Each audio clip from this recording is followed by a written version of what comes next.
kunyonya havijamaliza kwa wazee wao. Kila mtu ana maneno na lugha anazungumza ambayo haistahili kuambiwa rais wetu. Rais wetu amekuwa akijitoa kwa ajili ya taifa hili kwa namna ya kipekee. Hakika Mungu alimuita kuwa rais. Tumwangalie kwa namna ya kipekee.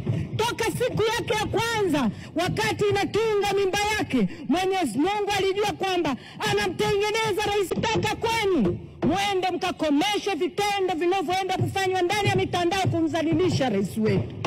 Mwende mkaifanye kazi ya kuingia ndani ya mitandao kama mlivyofanya kazi ya kupambana na majambazi wanaotumia vyombo vya moto. Hawakukushindeni na walikuwa wanakuja na vyombo vya moto. Lakini tunataka sasa muingie kwenye mitandao.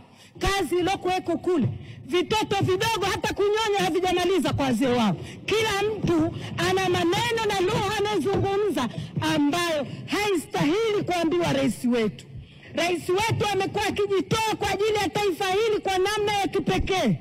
Hakika Mungu alimuita kuwa rais. Tumwangalie kwa namna ya kipekee.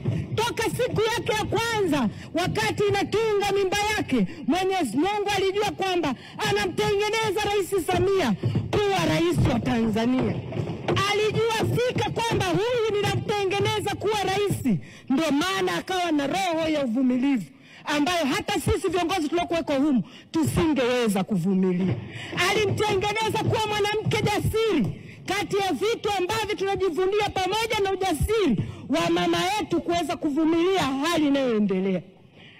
Muda wote rais wetu anatuasa hala jirani.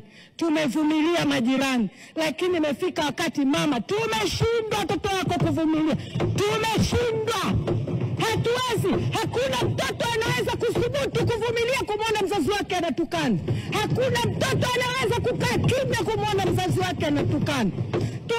Mama, umetufunza tukae kimya. Umesema mzigo huu kwenye hotuba zako unaweza kubeba, ila sisi watoto wako hatuwezi kubeba. Tumechoka. Mheshimiwa Mwenyekiti, tuambie vyombo vya ulinzi na usalama. Kuna kenge wa ndani alafu kuna kenge wa nje. Shughulikeni na kenge wa ndani, malize na wa nje. Imekuwa kuna vitoto hata vidogo. Mtu akipata uhuru tunao Tanzania, tunafanya tunachokitaka, lakini sio kumgusa rais wetu kwa vile unavyotaka mwenyewe. Kama tunataka tuende kwenye debate za matusi, tutafungulia Doto Magari mmoja tu, atamalizana nao. Bila kuweka mtu mwingine, Doto Magari mmoja tu, Kenya nzima watamtambua. Mheshimiwa Mwenyekiti, tumekuwa na uvumilivu wa kutosha.